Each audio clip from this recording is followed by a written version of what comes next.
we have recreational pilot permit. When you read it, you'll notice it's called a permit and not a license. So it's the same thing. You will recreational pilot permit, it's RPP. It's mostly like a leisure flying kind of thing. You'll be allowed to take only one passenger with you, even though you're flying like a three or four people occupied airplane. You'll only be allowed to take one passenger because you're not a licensed pilot. You just hold a permit to fly. And in order to get your RPP, you have to turn 16. And of course, you'll have to have either category 1, 3, or 4 medical. And say, like I said, every license, you would have to have an exam written down. So yes, for RPP, we do have an exam called RPPAE exam. And the minimum pass mark for it is 60%. It is going to be a 100-question exam, and you have to get 60 questions correct, kind of thing. I personally didn't take this license because as soon as I got my student pilot permit, I directly went into a private pilot license thing. So this is mostly for people who don't want to go for commercial flying, or people who has their own aircraft kind of thing. So yeah, you can get your RPP, you can buy your own aircraft, you can fly around with one other person with you, kind of thing. So there are certain requirements for you to get your RPP. Yeah, the first thing is you have to be 16 years of age. You have to have either one of the category medicals. You have to successfully pass the RPPA exam. And flight training wise, you have to have 25 hours of flight time.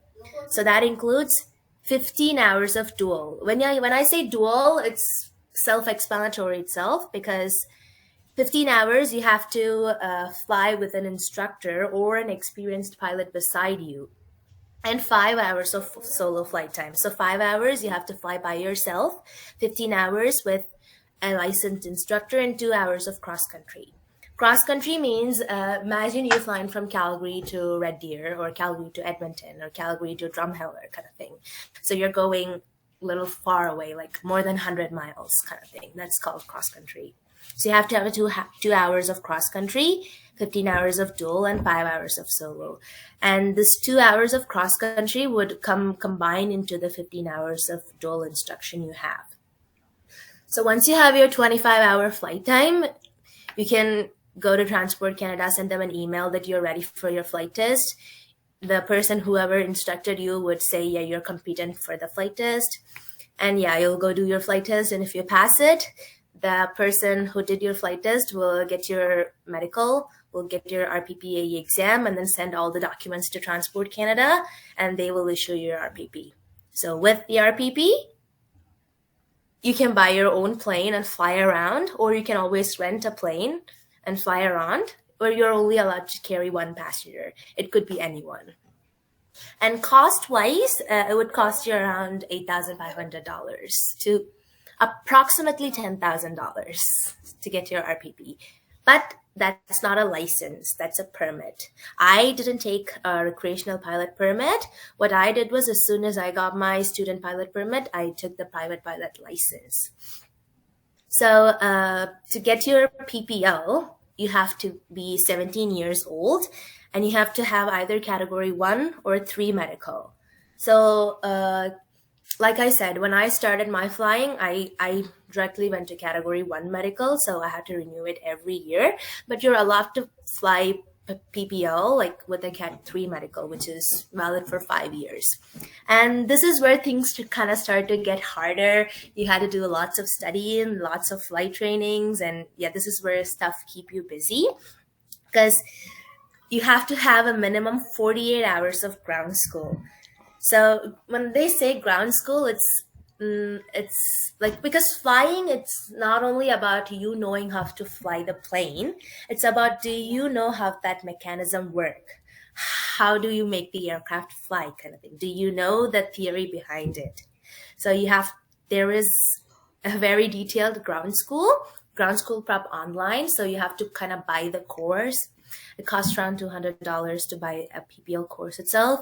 You just go through every single topic, see their videos, do their exams, and you have to get a recommendation letter from the ground school you're doing company. So we still follow the same rules as Air Canada and WestJet.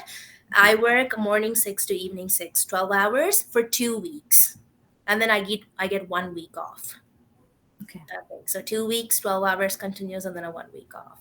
So Okay. on this 2 weeks for the 12 hours, I'll get a call any minute. Just be like, hey, we have an emergency here. We have a kid like fighting for her life there. You have to go pick her up from Yellowknife. And yeah, Oh, I have to be right on it. The very next minute, I have to take the aircraft there, pick the kid, and drop her to Edmonton, kind of thing. okay. So, next question. Is there a time limit on how long you can put the plane on autopilot?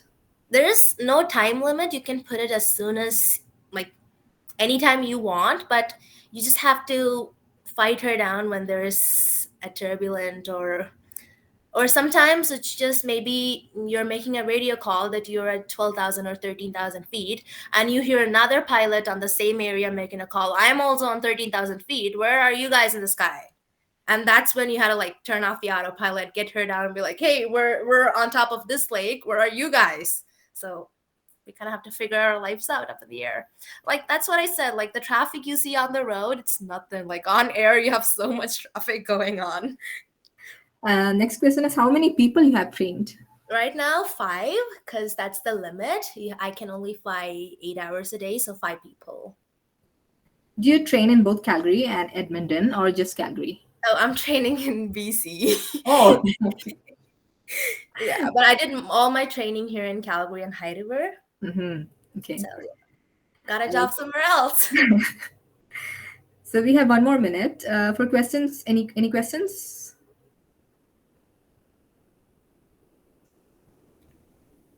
Is that a question? Can I be a pilot, Lowell, in 9 years?